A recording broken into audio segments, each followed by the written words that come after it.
As a small business owner, have you ever felt overwhelmed by the pressure of choosing the right hire or leading a team? Or have you ever found yourself tolerating a bad hire because you fear trying and failing again as you repeat the hiring process? If so, you're not alone, and you are in the right place. Welcome to the Growing Your Team podcast. The Growing Your Team podcast teaches business owners like you to expand your unique business by teaching you to master the hiring and team management process. Hiring and managing a team does not have to be a challenge. You just have to learn to do it right. And the Growing Your Team podcast teaches you how to become a confident leader who hires right every single time. Now, let's jump into the show where each episode you will learn tips on how to identify what type of help you need on your team, how to source amazing candidates, how to conduct interviews that lead you to your ideal team member, how to onboard successfully, and how to lead every person in your business so you have a team of rock stars who you are happy to pay every single paycheck. So let's jump in and teach you how to hire like a pro. Hello, Jamie Van Kuyk here, and welcome back to the Growing Your Team podcast. Today, I have on guest Hannah Dannecker. Hannah connects employees with jobs, employers with employees, and students with the information that has potential to help lead them in their career path. She is an author, public speaker, partner, employee advocate, and supporter of employers. In today's conversation, Hannah is coming on the podcast to teach us all about working with one of the youngest generations in our current workforce, our Gen Zs. We are talking about what sets them apart, what makes them different, and why this is all positive things to have in our workforce. We talk about how to accommodate different generations and how accommodating the younger generation is really nothing different than accommodating the older generations in the workforce too.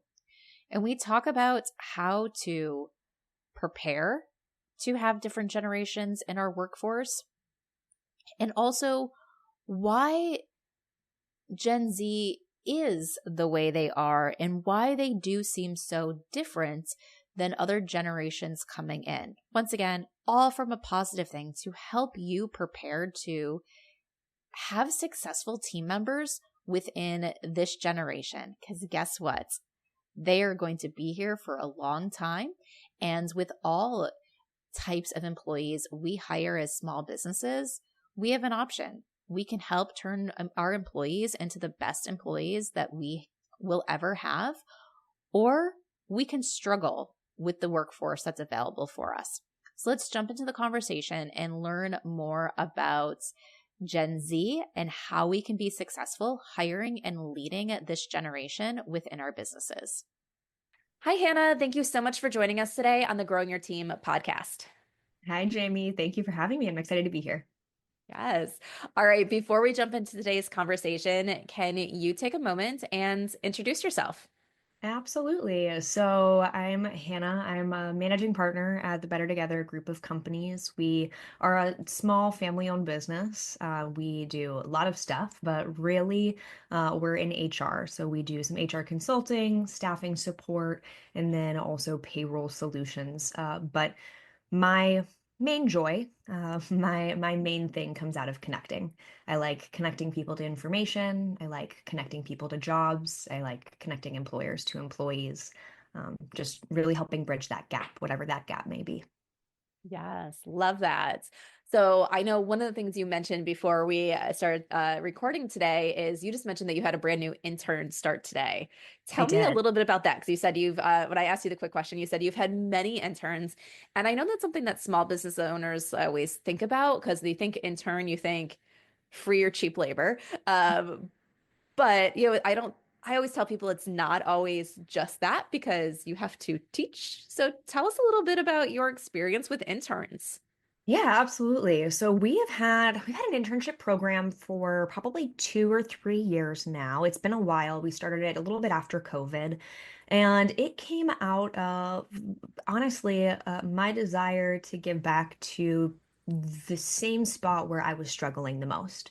So when I first graduated from university, I was oh gosh, substitute teacher, loving my life, so excited about it. And then the pandemic happened, and I had to move from where I was in Florida back home to Toronto, where the business was located, and still is today, but we are now across the border into the US and working here. But so at the time, I had to go back to Canada and start working in the family business. And really, in the moment, it was pandemic. It was scary and terrifying. And so that's what you did, right? You went right back to your family and back to the basics.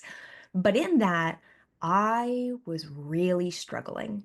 I loved my family, loved what we were doing, saw the whole value of it. But the transition from being a student to being a full-time employee was really, really hard for me to transition out of the identity that I had really wrapped myself up in as a student to this new potential of who I could even become and what that process really looked like. And so I had struggled with that aggressively for a long period of time, and then eventually, obviously, worked my way through it and fell in love with what I'm able to do. But because of that, I really wanted to give back to students. And I wrote a book a long time ago, and the first book I wrote was called Well Shit, and the whole concept was like, well, shit, we're graduating. Like, what do we do now? It's time to grow up, right? In air quotes, like, what does that look like? And so I wrote that first book in the middle of the pandemic as I was going through this experience. And as I was publishing it, I was like, let's start an internship program. And so we were working with a local college at the time, again, back in Canada. Now we have an international internship program. We do internships both in Canada and the US, which is pretty cool. But we started looking back at them and saying, what do they need?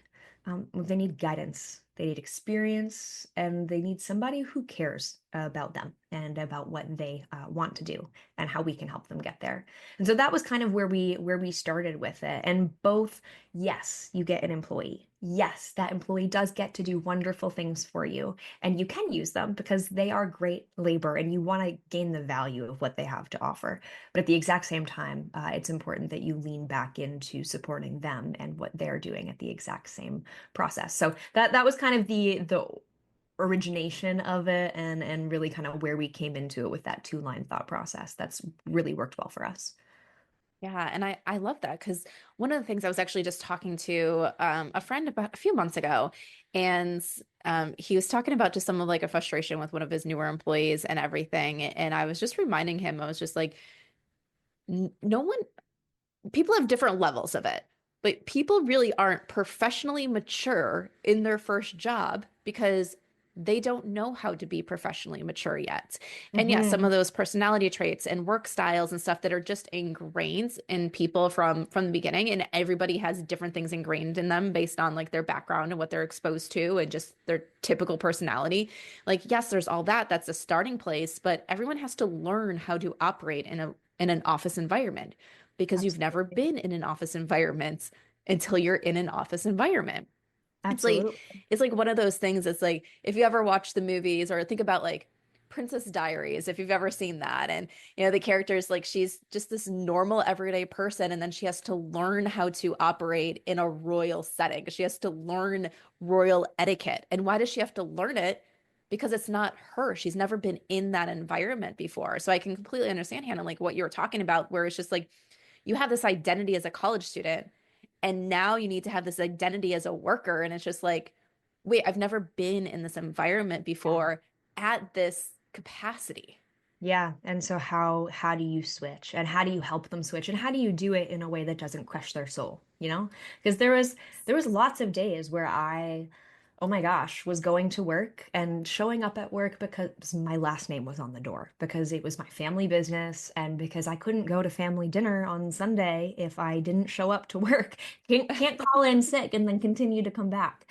So I had this really, really funny spot. But from that, there was so much joy that came out of that because I was able to say, now on the other side, okay, I did show up because of that reason. but also being in the position that I am and working in staffing and HR and consulting, I have the opportunity to talk to employers and be like, but how do we get your employees to come back when their name isn't on the door? How do we Right. get them to buy in, to be excited, and to support the mission that you as an employer are trying to push forward? And so it's, yeah, created from that, from the internship program. I now give all these presentations about how do you recruit and retain that next generation of employees, and how do you keep them in a way that's beneficial to both parties included.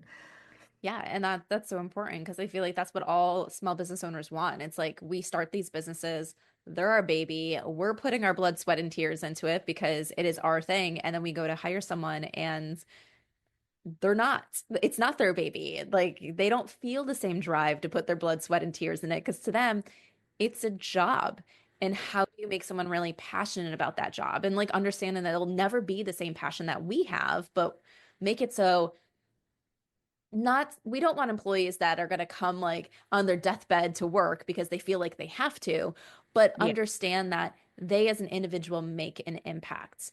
When they don't show up, it impacts the organization. So they're not going to just call in sick because they don't feel like coming to work because they hate their job, but they're going to make those right choices about when to be at work and when to enjoy their life and when to and take care of themselves too.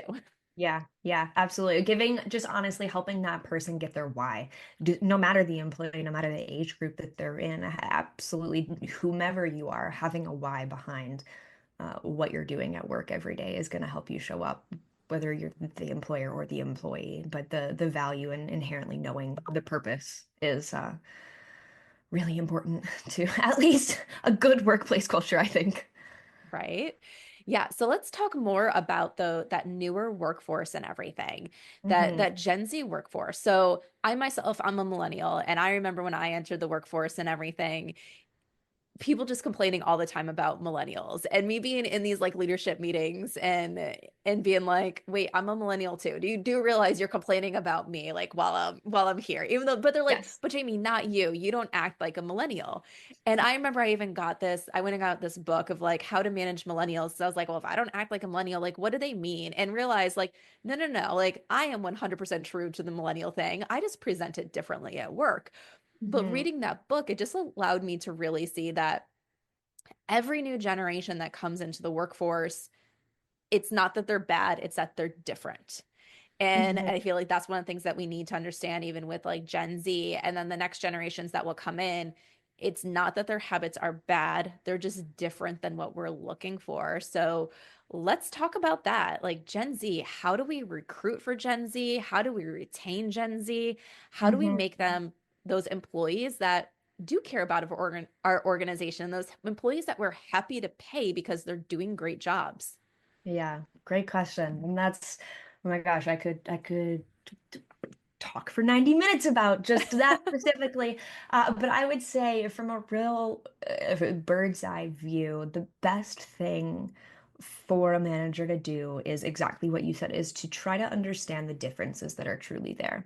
Because you are 100% correct. No matter what generation you're in, if you're a millennial, if you're a Gen X, if you're a boomer, if you're in the silent generation, if you're a Gen Z, um, every generation complains about the generation that follows behind them. Even Gen Zs today like to complain about Gen Alpha, who is younger than us. And it is just because they are different and we don't always understand what that is. So I always recommend to people the first thing that you want to do is try to understand who you're sitting across the table from. And so when you're looking specifically at Gen Z, and this is challenging because I never want to generalize anybody so specifically to say that this is 100% true. But of course, there's information, there's research that is given that can help us understand who the generation is at mass. And so when you're thinking about Gen Z, there are a couple things that really play into who they are. One of the things they talk about is technology. Technology advanced a lot while Generation Z was young, and technology is going to play a major role in what their future looks like and probably what any employer's future looks like as they begin to employ Gen Z. And so they see it differently. They see tech differently in so many ways. And we can dive into that, but I don't want to get super sidetracked because again, I could go into there forever. Um, they are also really, really different because of human connection and globalization. Kind of within how we understand technology has changed so much. Because of that, the ability for me and you to connect is so different today than it was previously. Like, I actually don't even, where are you sitting right now? Where are you located? I am in St. Petersburg, Florida. Oh, we're so much closer. I'm in Orlando. So Oh, we could have been right next to each other, but okay. so easy, like the human connection, the globalization of just I can talk to anybody from anywhere. We've got a staff that is across Canada and the US. I just received a package today from one of my employees in the Philippines. Like it's insane to understand how truly connected we really can be compared to previous. And Gen Z really plays into that a lot. And then flexibility and COVID-19 are kind of two of the other major things that employers want to understand. So because of COVID and the way that COVID hit, as an entire generation, Gen Z was told from our highest of authorities that we can go be from home and we can do anything that we could do, and we could do it from our bedrooms or from our beds, in fact. And so Gen Z has a very different perception on a lot of life at mass just because of how they experience that. And that's very different for different generations living in different parts of the country because lots of different places experienced COVID really differently. In Florida, it was a lot less. In Toronto, where I was at the time, it was insane. And so that's really going to shape and change. And then because of that, flexibility is kind of this last and final piece that is really important for Gen Z because of the way that they see how humans cooperate, because of the way that flexibility has played a fashion in their schooling and in where they are. Flexibility is going to be insanely huge and really the thing that I tell most employers Gen Z will hang their hat on. If they can give their Gen Zs anything, flexibility is the one to definitely work towards.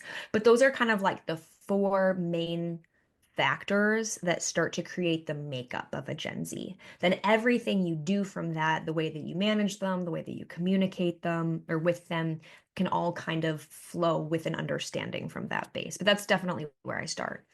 Yeah, yeah, I like that. And it's one of those things like going back, like when you mentioned COVID, it just reminded me like of another conversation I had, like when we're talking about internships, is how many internships were canceled because of COVID? How many internships that had always been in person were then remote with people who really didn't know how to manage a remote team member? So when we talk about the generation coming into the workforce and those younger workers and really lacking that professional maturity, there's typically a lot of skills that are gained in college through jobs, through internships that they didn't have. Like even if you look at it from this perspective, even if not internships, there were a lot of high school students and college students who ended up not even having those retail or restaurant part-time jobs because mom and dad said, no, no, no, stay home, be safe. You don't need Yes. to go out and do that. Instead of just, if you didn't have to work, you didn't work during that time. And so Yeah. I think that's also that one thing that's kind of shaped that generation of, they didn't do stuff that they didn't have to do, and it Hmm. did play into them like not having some of the skills that other generations have when they come out of college and go into those first jobs. Yeah, absolutely. And not only that, but just because of the makeup of what the world has turned into. I use this excuse all the time. I gave a, it's embarrassing, but I gave a presentation to a room full of transportation associates, and there was this table of females who, it was a female event, so Mhm. full table of women from Canada Post. And I was explaining the concept that there are lots of things that Gen Z doesn't know how to do just because it was never in the nature of what they've had to do before. So for myself, sending out my wedding invitations was probably the most anxiety-inducing part of my entire wedding because I don't believe in the mail system, because I don't think that anything actually gets delivered, because I've never had to send a piece of mail before, because every Right. communication I've ever had has just been emails and phone calls and text messages. So the process of writing somebody's address seemed insane to me. And this is just like a very personal example, but I mean, I just sent a piece of mail to one of my clients the other day to say, thank you, we're so excited that this person just got hired on. And now I was finally able to do that after a little bit, but it's just one of those really funny moments of like, wait a second, you didn't know how to do what? And it's Right. like such a normal part of a human's everyday life. So how to pick up the phone, how to shake somebody's hand, how to dress appropriately for an interview, all very normal things that Gen Z really didn't have a lot of experience with. Yeah. Yeah. And I want to go back and now talk more about the flexibility part because Okay. that is something where I feel like a lot of business owners have a hard time with. They they want someone that's there. They want someone working certain hours and there's so many things where I'm just like, okay, well, can it be flexible? Like, is there a reason for this position to be in the office? Is Mhm. there a reason for this person to be in the office all the time? Is there a reason? And sometimes they're just like, well, that's what I want. And I tell business owners all the time, I'm like, you get to do whatever you want. It's your business. But you have to understand that sometimes that structure that you put in place limits the candidates that you're going to get because there are candidates that only want remote jobs. There's candidates that only want hybrid jobs. There's candidates that only want in person because they don't want to work from home. So it's like one of those things you have to understand. It's like if you limit it, you limit who you can get to apply. So when it comes to flexibility, because I know a lot of people ask me, like, okay, now we're out of COVID, what does that look like in terms of people wanting only remote work or people wanting hybrid work or people wanting to come back to the office? And one of the trends that I see typically is people want hybrid. They Mhm. don't want to go into the office if they don't have to, but they want some sort of connection to the office environments. Now, a lot of that, and I would say probably for most of the positions I hire for, we're not looking for entry level. So we're looking for people that probably aren't falling into Gen Z category a lot of times. So they're used to having an office connection that then went away. And now they're like, I see the value of remote. I see the value of an office connection. So I want that merriment of both. Or even if I don't have to go into the office once a week, my office is close enough where I can go in once a week if I have to. But what is that flexibility, do you think, for Gen Z? Are they looking for fully remote? Are they looking for hybrid? What does that look like? Yeah, so I would say it looks like a lot of different things. It really depends on your intern and or your Gen Z and what they're looking for. I would say on average, I would agree, most Gen Zs that I'm talking to are looking for something that's hybrid. They want the opportunity to work independently because they've got a lot of experience doing that, and they typically feel like they can put their head down and really achieve a lot in a short period of time when they're given independence, but they're also a very self-aware generation, and they know they have missed a lot of opportunities because of the things that they have not been given through different experiences, because tech has changed so much and COVID has changed so much and all of this has escalated. So they do want to be in the office. They crave relationships, but they also want to work from home. But what I would encourage employers to think about, specifically when it comes to flexibility and specifically around Gen Z, is that they want to get as much experience as they possibly can. And flexibility doesn't not just have to be about the hours that they are working or where they are working. It can also be about what they are doing or how they are doing it. And so Gen Z comes with, let's call it, a lot of tricks up their sleeve. They have been born into tech, and they have been just inherently really good at coming up with solutions that help move something along faster, processes that work quickly. So sometimes when you're working with a Gen Z, giving them the opportunity to really optimize their own process is the flexibility that they're looking for. Completely separate from that, it could be that they want to experience sales and marketing. It could be that they want to know what operations is like, or they're curious about payroll. And that can be as simple as 2 hours a week. You can go and work on our marketing team and sit and shadow with them. Or once a week, you can take 3 hours and do an independent project and let me know what it is when you're done. Do something that's going to help make the business money. And let me know what it is when you're finished. And they crave the concept of extra, of something else. And if you give them that flexibility of, look, there's so many other things that we could do here, um, as we're excelling and achieving the other things that are necessary, that also offers a ton of flexibility that can be with them. So I would just, yeah, with employers, yes, they want both. Yes, they want to work from home and in the office, but don't be too rigid with the concept of flexibility. The concept of flexibility is flexible itself. Yeah. I know some people are probably listening and they're like, but Jamie, you tell us all the time, don't go for those like jack of trades people. And here we're saying that Gen Z will go and do a little bit of everything. And I think like one of the things that I can say, like, just caution about that is just because they can do it or they want to do it doesn't mean they necessarily have the skills yet. So when you're hiring, just remember that they might be willing to take that on, but they might not know what to do yet. It doesn't mean they can't figure it out, but just remember, like, when you're hiring, that if you need someone who's skilled in it and you need someone who's highly skilled at something else, those are sometimes when we look at it and we say, don't try to find the jack of all trades, like hire the smaller roles that are good at those particular things. But, Yes. I think what Hannah, you're kind of sharing is if you have those side projects, you have those things where it's just like, okay, I need some extra help here. They're the people you can turn to say, hey, would you like to learn this? Would you like to take this on? And then maybe they can eventually take those tasks over too. Yeah, I'm definitely talking about if you need someone specialized to do anything, Gen Z is probably not going to be your call because specialized people have time and experience in industries, and Right. Gen Z is new. They are literally the youngest generation to the workforce. So as you're looking for specialty, I mean, what you're looking for that's very niche. Uh, but yes, I'm definitely talking more about a junior person in any type of role, an intern type of hire where you're trying to figure out how do we offer additional value to these people and help see what else they could give. Yeah. So when it comes to that and the Gen Z being very willing to take on these additional projects, take on these additional tasks, to learn, to have the flexibility like that, what does it come from, like, or what does it mean when it comes to recognition or motivation? I'd like to continue doing that.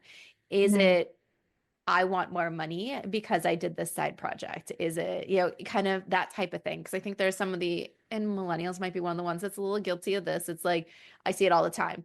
I managed people for 2 months. Now I want that manager role that you say you need 5 years of experience, but I think I have 2 months of experience, so that should be enough. I think I should have this because I did this on a side project.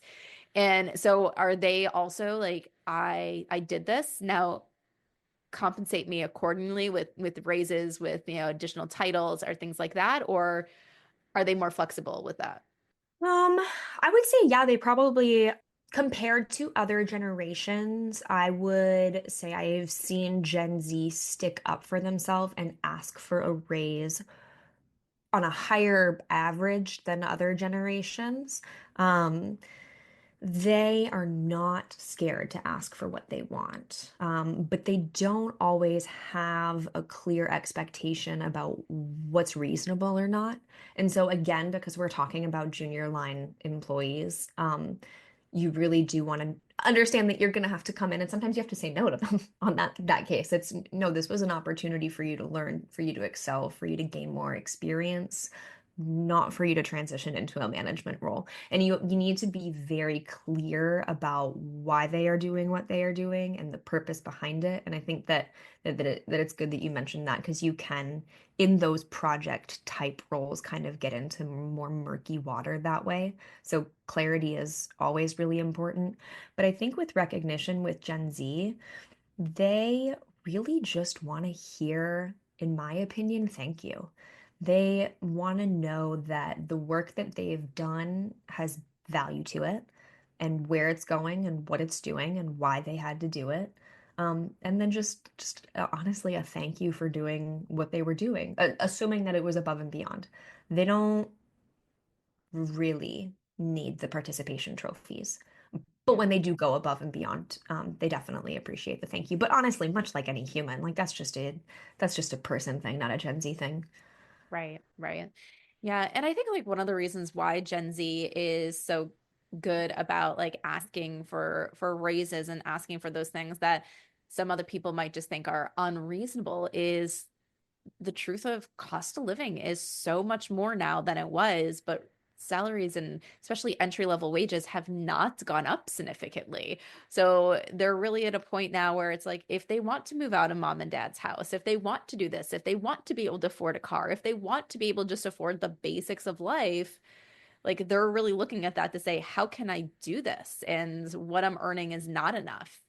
Yeah. Yeah, that's definitely true. The cost of living is always growing and faster and faster every day. I swear I go to the grocery store and milk is more expensive every single time I buy it. But I think it's that and a combination of social media, probably at such a young age, giving them the opportunity to have a voice. They were given the chance to speak to anyone since the time that they were younger, and so not often there's like that old comment that children are seen and not heard. That's not ingrained into Gen Z at all, and I think that that probably plays a little role as well. Right, right. And it's a good thing. Like people should Yeah. be able to speak up to for themselves. And I also think as people managers, we need to teach people, like once again, that professional maturity. How do you go about asking for a raise? Now, I was lucky enough when I was in corporate, obviously as a manager, I wasn't the end all be all of deciding if someone was going to get a raise. It had to go to senior leadership, it had to go to HR. Like there were so many boxes that need to be checked. So it gave me a little bit more kind of like flexibility in regards to this. But when an employee would ask for a raise, I would say, okay, well, you have to put your case together.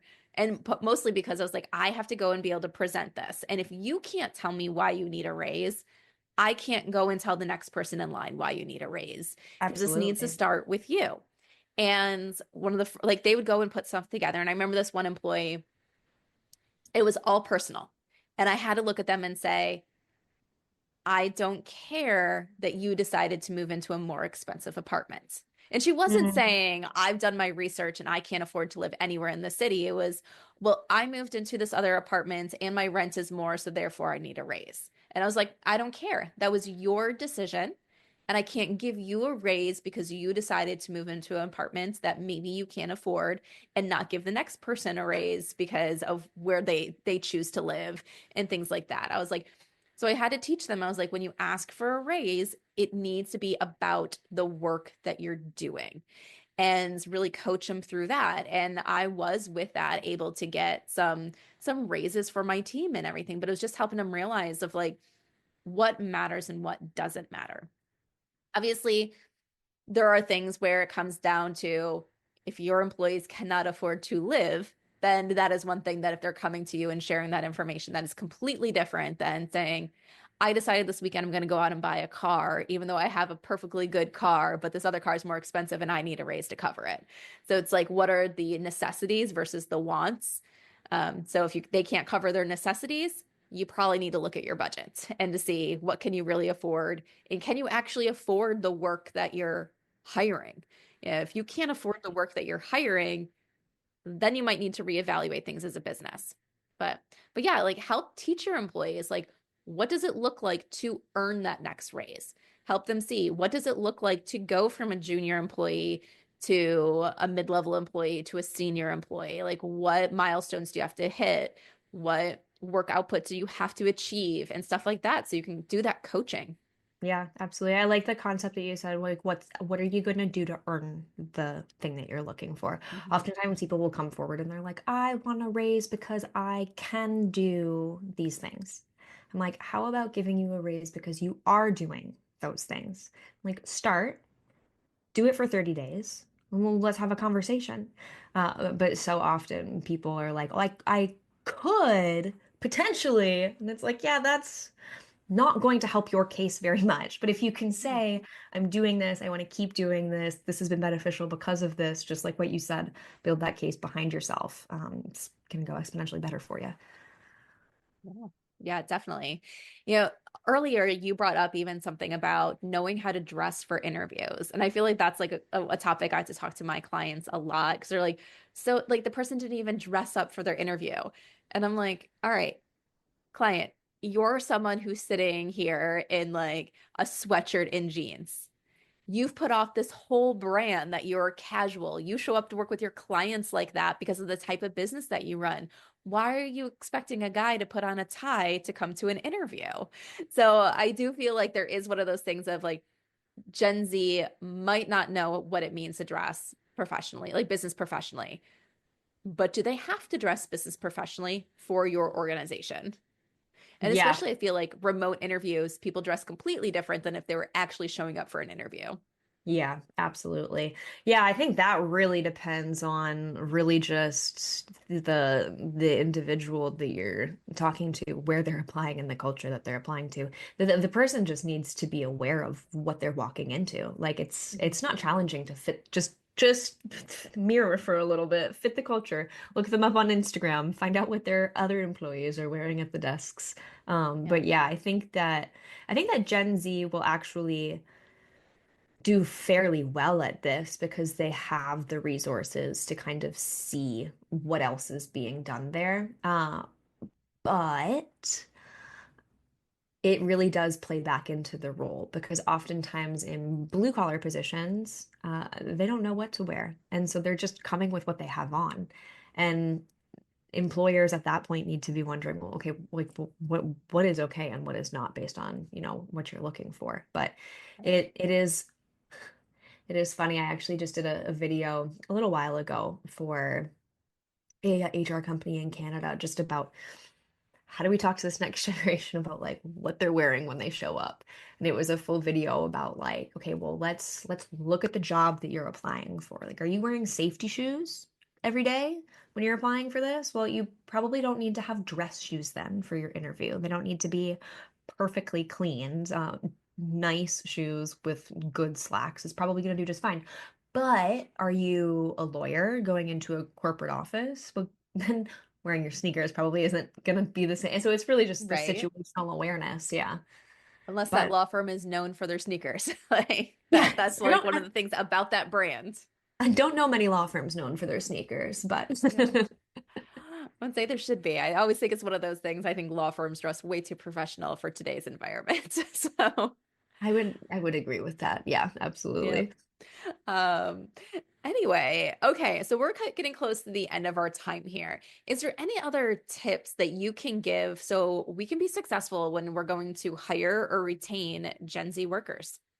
Yeah, I think one of the I think best things that I have shared with people that has set the most light bulbs off in people's brains is that Generation Z is a very, very influenced generation.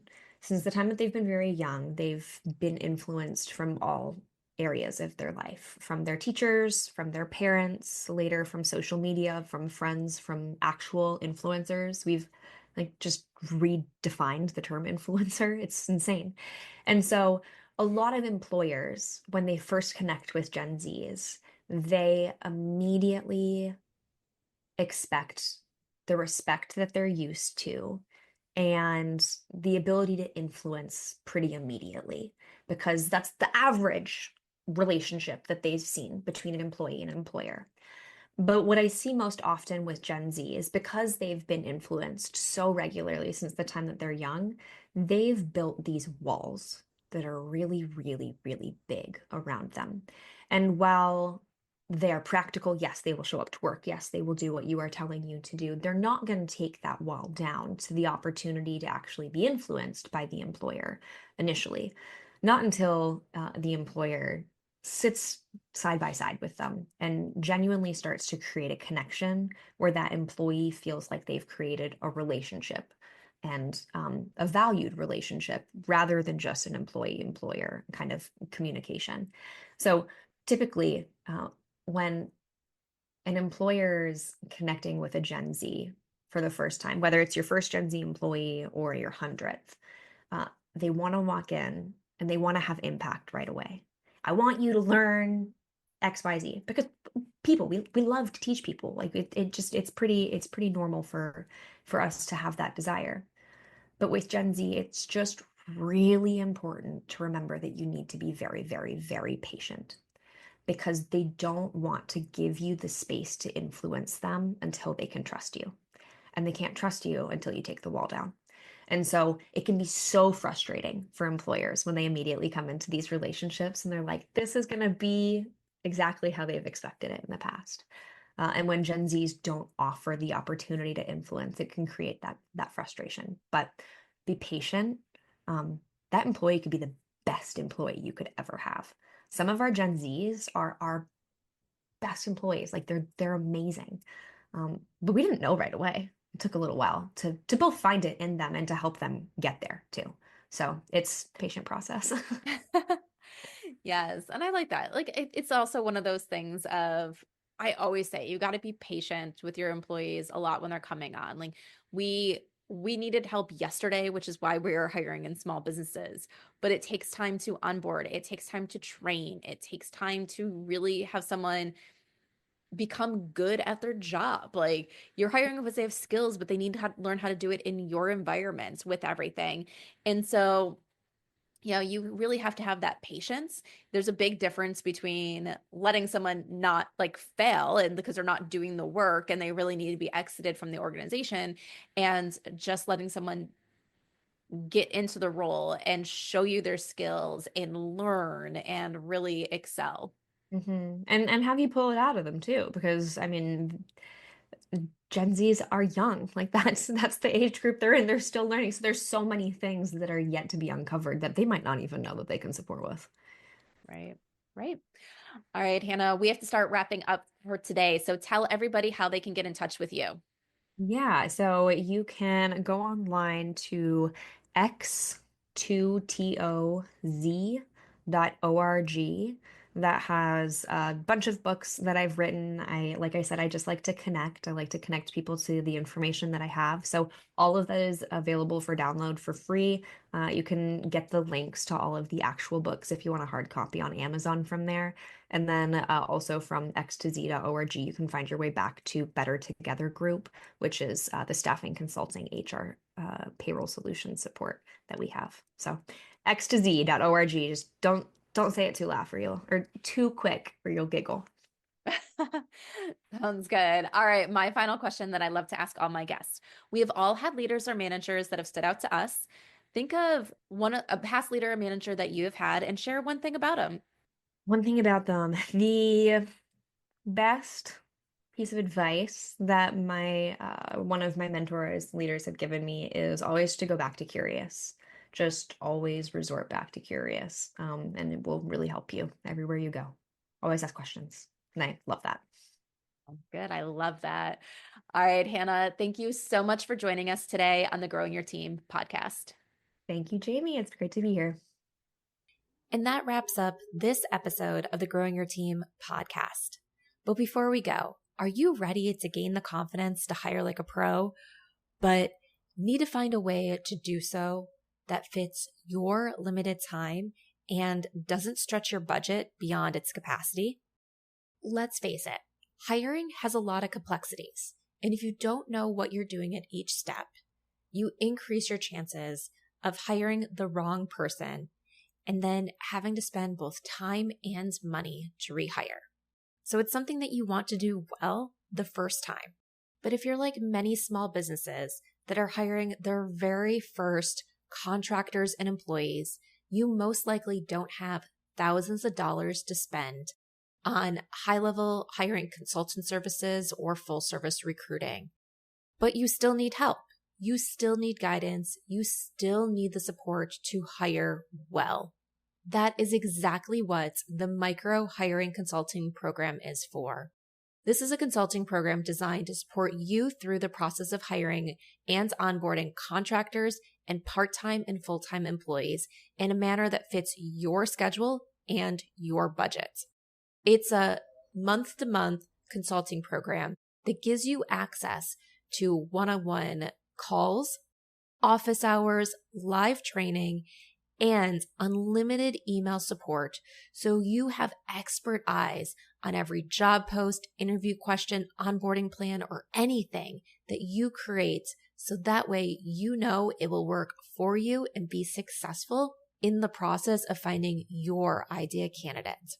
to learn more about this consulting opportunity and how you can get hiring support that fits your time and your budget, head on over to growingyourteam.com/micro.